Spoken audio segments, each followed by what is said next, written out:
ಏನೈತೆ ಈ product ಸುಗೃತ್ gold ಬಂದೈತೆ, ಹಾ. ಒಂದ್ಸರ್ತಿ ಇದು ಯೂಸ್ ಮಾಡೋ ಅಂತ ಹೇಳಿದ್ರು. ಸರ್ ನಾನು ಆಲ್ರೆಡಿ ಯೂಸ್ ಮಾಡಿಬಿಟ್ಟಿದ್ದೀನಿ ಸರ್, ಇದು ಸ್ಪ್ರೇ ಮಾಡಿದ್ದೀನಿ ಅಂತ ಸರ್ ಅವ್ರಿಗೆ ಹೇಳಿದೆ. ಒಳ್ಳೆ ಇದು ಮಾಡಿದ್ದು ನೋಡು ಹೆಂಗಾಯ್ತು ರಿಸಲ್ಟ್ ಅಂದ್ರೆ ಎಕ್ಸಲೆಂಟ್ ಆಗಿದೆ ಸರ್ ಅಂತ ಹೇಳಿ. ಫಸ್ಟ್ ಒನ್ ಸ್ಪ್ರೇ ಹೊಡೆದ್ರಲ್ಲ ಹಾ, ಸುಗೃತ ಗೋಲ್ಡ್ ಅಂತ, ಸರ್ ಹೊಡೆದ ತಕ್ಷಣ ಎಲಿ ಅಗಲ 4 ಲೀವ್ ಸ್ಟ್ರಕ್ಚರ್ ಕಟ್ ಹಾ ಪಡಿತಾ. ಸರ್ ಇದೇ ಸರ್ ಡಿಫ್ರೆನ್ಸ್. ಸುಗೃತ್ ಗೋಲ್ಡ್ ಇದು ನಾವು ಫಸ್ಟ್ 4 ಸ್ಪ್ರೇ ಇರ್ತಾವೆ sir. Okay sir. First 1 by 1 ಆ ತರನೇ ಅದು 1 2 ಅವರೇ ಅದರಲ್ಲೇ 1 2 3 ಅಂತಾನೆ ಮೆನ್ಷನ್ ಮಾಡಿರ್ತಾರೆ. Okay sir. ಆವಾಗ ನಾವೇನ್ ಮಾಡ್ಬೇಕು, 1 ಇದ್ದಾಗ 1 ಕೊಟ್ಟಿರ್ತೀವಲ್ಲ, ಓಕೆ ಸರ್. ಇದು ಕೊಟ್ಟಿದ್ದು 4-5 ದಿವಸಕ್ಕೆ ಓಕೆ ಸರ್. 2ನೇ ಸ್ಪ್ರೇ ಕೊಟ್ಟಿದ್ದು. Okay sir. 2ನೇದು ಕೊಟ್ಟಿದ್ದಾದ್ಮೇಲೆ 3ನೇ ಸ್ಪ್ರೇ 4-5 ದಿವಸಕ್ಕೆ ಕೊಟ್ಬಿಡ್ಬೇಕು. Okay sir. ಇದು ನಾವು ಕರೆಕ್ಟ್ ಆಗಿ ಅದನ್ನ ಮೇಂಟೈನ್ ಮಾಡಿದ್ರೆ ಅದ್ರ ರಿಸಲ್ಟೇ ಬೇರೆ ಸರ್. Okay sir. ಅದು ಹೇಳ್ತೀನಿ ನೋಡಿ, ಎಲೆ ಆ ಲೀವ್ಸ್ ನೋಡ್ಬೇಕು, ಹಾ. ಎಲೆನೂ ಅಗಲವಾಗಿ ಚೆನ್ನಾಗಿ ಮತ್ತೆ ಗ್ರೀನಿಶ್, ಓಕೆ ಸರ್. ಇದೆಲ್ಲಾನು ಎಕ್ಸಲೆಂಟ್ ಆಗಿರುತ್ತೆ ಸರ್.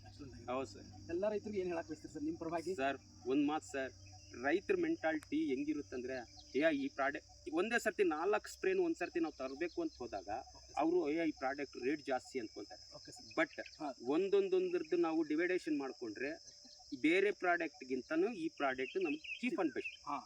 ಚೆನ್ನಾಗೂ ರಿಸಲ್ಟ್ ಇದೆ, ಓಕೆ ಸರ್. ಕಡಿಮೆ ರೇಟ್ ಆಗುತ್ತೆ. ಕಡಿಮೆ ರೇಟ್ ಆಗುತ್ತೆ. ಆ ರೈತರು ನಾವು ತಿಳ್ಕೊಬೇಕಾಗಿರೋದು ಇಷ್ಟೇ. Okay sir. ನಾವು ಒಂದೇ ಸರ್ತಿ ಅಂಗಡಿ ಅವ್ರಂತೂ ಅವ್ರನ್ನು ಒಂದೇ ಸರ್ತಿ ತಗೊಂಡೋಗ್ಬೇಕು ಅಂತ ಹೇಳ್ತಾರೆ. ಹೌದು. ಅದು ಒಂದೇ ಸರ್ತಿನೇ ತರಬೇಕು. ಅವ್ರಿಗೇನು ಅನ್ಸುತ್ತೆ, ಜಾಸ್ತಿ ಅನ್ಸುತ್ತೆ, ಬಟ್ ಅದ್ರ ರೇಟ್ ಕಡಿಮೆ. ಹಾಂ. ಯೂಸ್ ಮಾಡ್ಕೊಂಡ್ರೆ ಅಂತೂ ಎಕ್ಸಲೆಂಟ್ ರಿಸಲ್ಟ್ ಸರ್.